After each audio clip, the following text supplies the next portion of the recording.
RCP Notícias.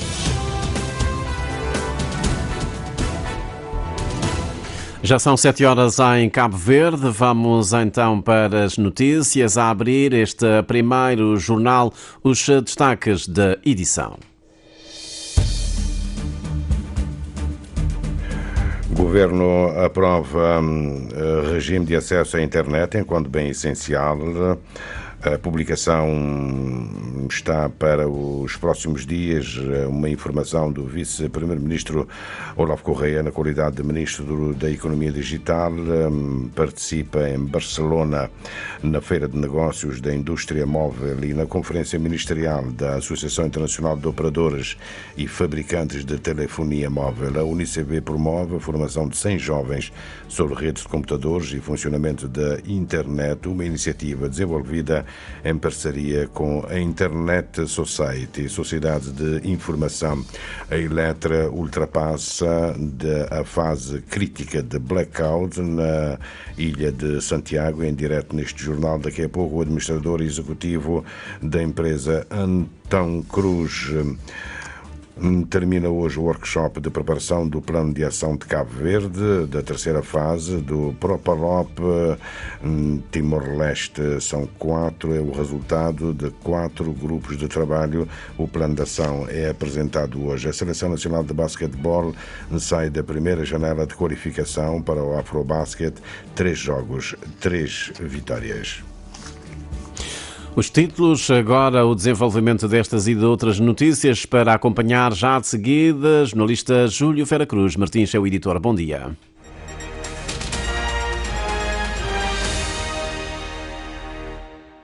Votos renovados de bom dia. A situação no Médio Oriente está cada vez mais complexa. O exército israelita apresentou na noite de ontem um plano para a evacuação das populações civis nas zonas de combate na faixa de Gaza antes de uma escalada ofensiva israelita em Rafah. Ao mesmo tempo, prosseguem em Doha as negociações para a conclusão de uma trégua. O Conselho dos Direitos Humanos reúne-se hoje em Genebra durante 6 semanas. Mais de uma centena de líderes e ministros são esperados até quarta-feira. O conflito no Médio Oriente deve estar no centro das discussões. Hoje, uma ONG pró-israelita está a promover uma cimeira à margem do Conselho dos Direitos Humanos para refletir sobre como seria a região, isto é, na faixa de Gaza, sem a Agência das Nações Unidas para Refugiados Palestinianos. Na próxima quinta-feira, 2 reféns do Hamas viajam para uma reunião paralela à reunião no mesmo dia, isto é, quinta-feira próxima. O órgão das Nações Unidas vai examinar um relatório do Alto Comissário para os Direitos Humanos sobre o Médio Oriente. O decreto-lei que aprova o regime de acesso à internet enquanto bem essencial já está aprovado em Conselho de Ministros e deve ser publicado nos próximos dias. A informação é certificada pelo vice-primeiro-ministro Olavo Correia, na qualidade de ministro da Economia Digital. Nós temos que olhar para o papel do Estado e dos governos, no sentido de se criar um ecossistema de inovação. Nesse sentido, quando avançamos para a governação digital e para a economia digital, o tema da inclusão digital e da literacia financeira e da literacia digital são temas cruciais que têm a ver até com igualdade de oportunidades. Não se pode avançar para a governança digital se não houver a massificação do uso das tecnologias. Se os cidadãos não tiverem acesso às tecnologias de informação e comunicação. Nós já aprovamos a lei em relação ao acesso à internet enquanto bem essencial. Deverá ser publicada nos próximos dias e estaremos a garantir as condições para a sua implementação. Nós temos que massificar o uso da internet, tornar o acesso à internet mais barato para que jovens, alunos, professores e empresas que trabalham também nas áreas das startups de base tecnológica possam aceder à internet. E é fundamental que isto aconteça. Vem isto a propósito da Conferência Ministerial da Associação Internacional de Operadores e Fabricantes de Telefonia Móvel, GSMA, que começa hoje na cidade espanhola de Barcelona, adentro da Feira de Negócios da Indústria Móvel. Cabo Verde, enquanto pequeno estado insular arquipelágico, tem a obrigação de estar nos palcos internacionais onde se discute questões que tem a ver com o futuro do mundo e com o futuro de Cabo Verde. E as questões relativas à transição energética e à revolução digital são as questões da mais elevada importância para Cabo Verde. Neste caso, estamos a falar da transição digital. Temas que têm a ver hoje com a inteligência artificial, o 5G, Big Data, realidade virtual aumentada, blockchain, são temas cruciais para o futuro de Cabo Verde e para o futuro do mundo. Estamos a falar como colocar o digital ao serviço da governação, mas também como colocar o digital ao serviço da economia. Enquanto Ministro da Economia Digital, Olavo Correia diz que vai apresentar Cabo Verde como um país que quer ser um hub tecnológico virado para a CDO. Com data center, com centros de conferências, com centros de inovação, com centros de incubação, nós queremos ser um centro de domiciliação de empresas de grande porte e de médio porte nas áreas das tecnologias para desenvolver serviços e soluções da governança digital, mas também ao nível da economia digital, para depois ser testado em Cabo Verde e depois ser vendido para a nossa região e para o nosso continente. Temos tudo aqui desenhado para Cabo Verde ser um dos grandes centros tecnológicos do continente africano e posicionar-se como um dos 3 melhores em África. Essa é a nossa ambição. Já temos Marrocos com uma grande capacidade, África do Sul, e Cabo Verde quer ser o terceiro. Nós queremos ser um dos 3 maiores hubs tecnológicos em África e pelas análises feitas por entidades insuspeitas, nós temos potencial para lá chegar com o investimento do Estado, como é óbvio, mas também com a atração do investimento privado. Está nos planos do Governo promover em Cabo Verde algum encontro nesse âmbito, um encontro internacional? Nós vamos, este ano, fazer uma abertura soft do nosso Parque Tecnológico Data Center, mas voltado para o mercado interno. No próximo ano, 2025, fazer uma grande conferência que vai coincidir com a inauguração formal, oficial, do nosso Parque Tecnológico e Data Center, mas já a operar. A Associação Internacional GSMA, criada em 1995, representa mais de 750 operadores e fabricantes de telemóveis em 220 países. A Conferência Ministerial, considerada uma das mais importantes do mundo na área de telefonia móvel, vai abordar a expansão do 5G, inteligência artificial, inclusão digital e ação climática. A UNICEF promove a formação de 100 jovens sobre a rede de computadores e o funcionamento da internet.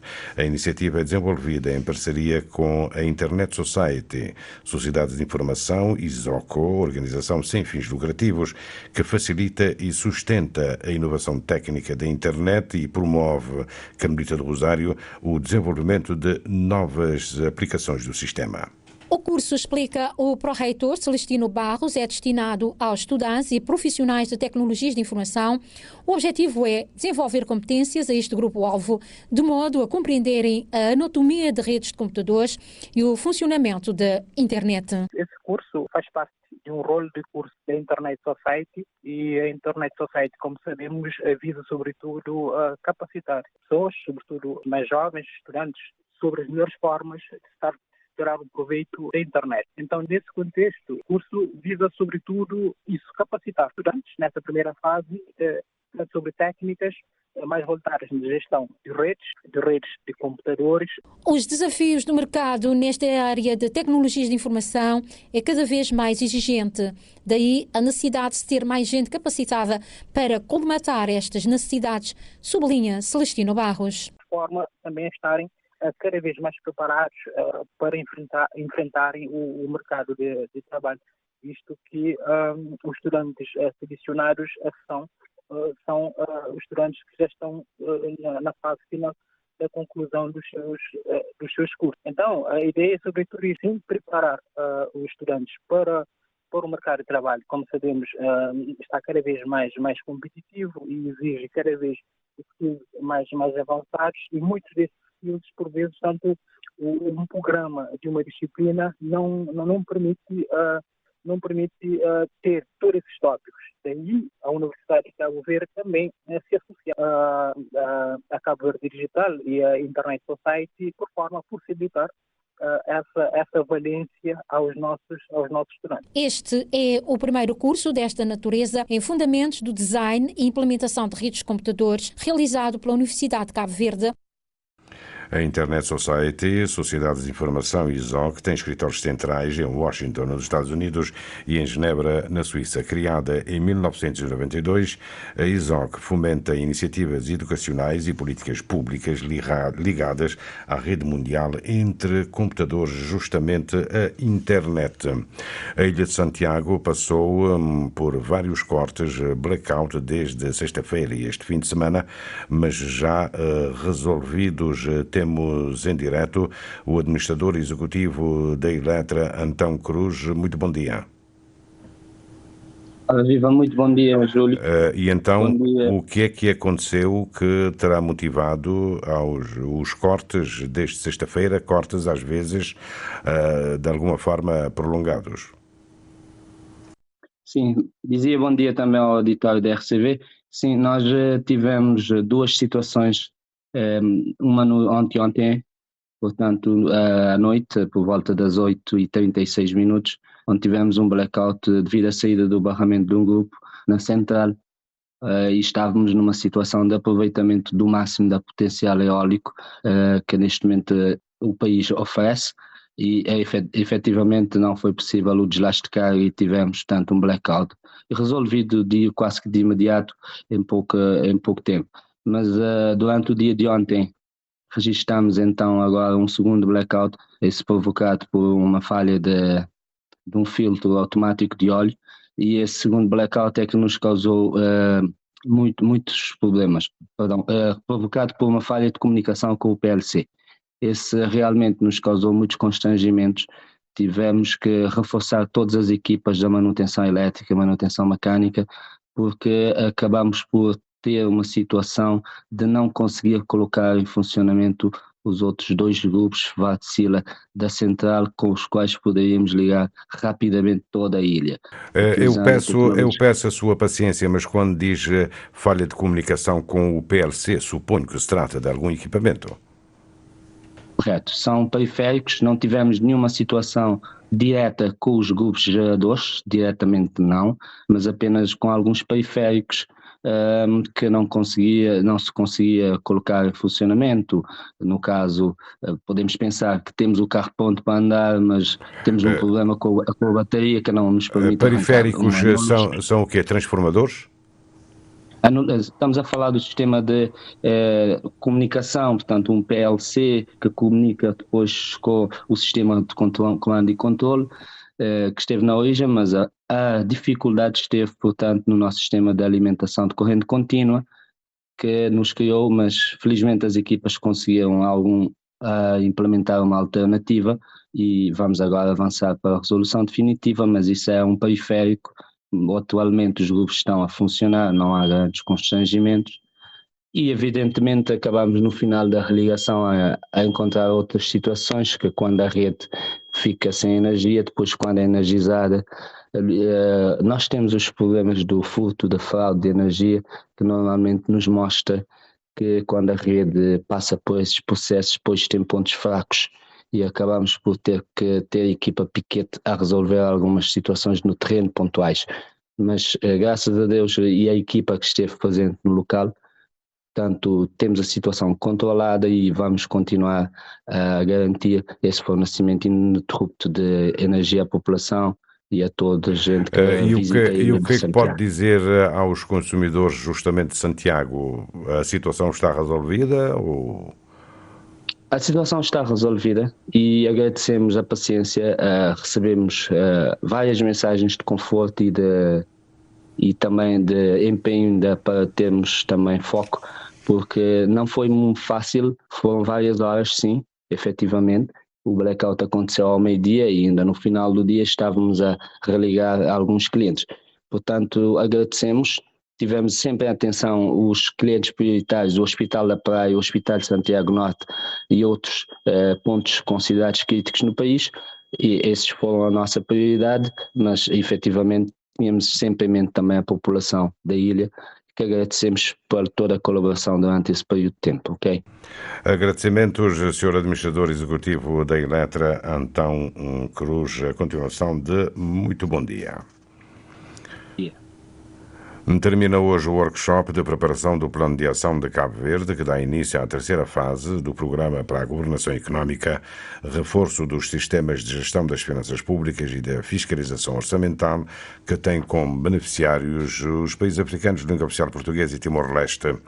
O Plano de Ação é justamente apresentado hoje. O chefe da Unidade de Gestão esclarece que o plano resulta de 4 grupos de trabalho. Peço desculpas. 4 grupos de trabalho integrados pelos participantes do workshop. Um grupo de trabalho para tratar das questões da transparência orçamental e da mobilização doméstica de recursos em Cabo Verde. Um grupo de trabalho para tratar das questões relativas ao controlo externo e ao controlo interno das contas públicas. Um grupo de trabalho para tratar das questões da monitoria social, seguimento para as organizações da sociedade civil, das despesas e políticas públicas e, finalmente, um grupo de trabalho para as questões da transversalização no género, no processo de planificação e de orçamentação. Ricardo Godinho realça que todas as atividades previstas no Plano de Ação estão em perfeito alinhamento com o Plano Estratégico de Desenvolvimento Sustentável, o PEDS 2. Não estou muito surpreendido com os eixos que foram priorizados pelos atores em Cabo Verde. Os participantes focaram o portal de transparência para procurar tê-lo disponibilizado com o quanto antes. Mas não apenas essa questão. Por exemplo, as organizações da sociedade civil focaram muito a sua capacitação para poderem começar a trabalhar no domínio do seguimento das despesas públicas de forma mais consequente. O Tribunal de Contas identificou fortemente quer a capacitação dos auditores em determinados domínios para a realização de auditorias, quer a segunda fase do seu sistema integrado para promover uma prestação de contas dos jurisdicionados cada vez mais desmaterializada, com recurso a novas tecnologias. O Plano de Ação de Cabo Verde para este ano é apresentado hoje, está orçado em $400 mil. Ricardo Godinho precisa que o bolo total de Cabo Verde para os 3 planos de ação até 2026 deve atingir $1,2 milhão. A Seleção Nacional de Basquetebol sai da primeira janela de qualificação para o Afrobasket com um pleno 3 jogos, 3 vitórias. Ontem Cabo Verde venceu a Nigéria por 78-62. A equipa nacional até perdeu o primeiro período por 16-24, mas depois partiu para uma exibição segura. Chegou ao empate logo no início do segundo quarto e nunca mais largou a frente do placar, terminando a partida com um triunfo de 16 pontos de diferença. O selecionador nacional, Emanuel Trovoada, destaca o empenho de toda a equipa nos 3 jogos realizados em Monastir, na Tunísia. Todos os jogadores deram o seu contributo.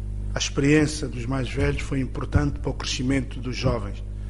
E hoje estamos perante, há muitos dos jovens que ainda estão à espera dessa oportunidade. Vão tê-la. Trabalhem, sejam humildes e sejam unidos, porque onde tem união, tem vitória. E aqui está a prova disso. Cabo Verde termina a primeira janela de qualificação para o Afrobasket 2025. Na liderança isolada do Grupo B, derrotou Nigéria, Líbia e Uganda. A segunda janela vai ser em novembro, a terceira em fevereiro do próximo ano. Ao todo, 20 seleções divididas por 5 grupos estão na campanha de apuramento. Após a fase de qualificação, as 16 melhores seleções avançam para o Afrobasket. O Estado deve promover as condições para facilitar a mobilidade periódica de especialistas cabo-verdianos residentes no exterior. A cirurgiã geral e especialista em medicina estética, Erci Erga Lopes, residente em Leiria, Portugal, coloca 2 questões: a entrada de equipamentos portáteis e a aquisição de fármacos. O governo de Cabo Verde devia facilitar esse processo para que nós de fora possamos, ao chegar lá, conseguir dar esse apoio, porque eu lá não estou inscrita na ordem dos médicos, não é? E para exercer lá eu teria que ter um processo já feito para esse exercício. Certa facilidade na documentação, que eu acho que há uma grande dificuldade em apoiar o pessoal que vai daqui para lá ou que quer manter as duas linhas, não é? Está a pensar em termos de equipamentos, não é? Sim, por exemplo, eu agora tenho um aparelho de laser que faço os tratamentos a laser, é bastante portátil, consigo transportar aquilo numa mala na minha mão e ainda estou por perceber qual seria a possibilidade de eu ir lá x tempo fazer alguns procedimentos. Mas para ir eu teria que levar fármacos junto comigo e para isso é preciso autorizações específicas, eu tenho que ter lá licença para atuar na área, porque é uma área médica, não deixa de ser, não é estética, não é esteticista, mas é medicina. E, portanto, estou a tentar perceber como é que seria, por exemplo, durante um ano ir lá umas quantas vezes, passar lá umas 3 semanas, um mês, a fazer procedimentos, não é? A especialista cabo-verdiana acaba de regressar a Portugal depois de ter participado no 39º Congresso da Sociedade Espanhola de Medicina Estética, encerrado sábado passado em Málaga. Em entrevista ao primeiro jornal, Elsie Lopes esclarece que se impõe desmistificar o preconceito que ainda subsiste. Quando se fala na medicina estética, isto vem associado a algumas percepções erradas, como por exemplo de que é apenas uma questão de vaidade superficial ou que é apenas para pessoas ricas. E eu acho que é isso que temos que perceber. Padrões aos quais a medicina estética geralmente é associada são padrões irrealistas de beleza e isto é um pouco imposto pela sociedade, pelas redes sociais. E, enfim, no entanto, a medicina estética tem benefícios significativos e importantes no que diz respeito à autoestima, ao bem-estar das pessoas, para além de tratar algumas condições médicas muito específicas. A medicina estética, no entendimento moderno, já vai com 50 anos de existência, fundada no Brasil em 1973. A sua prática é sujeita a normas que variam consoante o país. Por exemplo, nos Estados Unidos é limitada a médicos licenciados com formação adicional em medicina estética. A CDO levanta sanções económicas contra a Guiné-Conakry e Mali. Além do Níger, uma do Níger tinha sido conhecido sábado passado, mas ontem um comunicado da CDO precisou que a Guiné-Conakry e Mali também têm sanções aligeiradas. Neste caso, o levantamento das sanções financeiras e económicas contra a Guiné-Conakry estão levantadas e o levantamento das restrições ao recrutamento de cidadãos do Mali para cargos em instituições da CDO. Relativamente à Burkina Faso, um dos Estados liderados por regimes militares também está sujeito a sanções, mas o comunicado não refere nem uma palavra a Burkina Faso. Carlos Santos. Passam agora 23 minutos das 7 da manhã, fim de linha nesta edição do primeiro jornal. É a primeira edição também para esta semana, hoje, segunda-feira, dia 26 de fevereiro.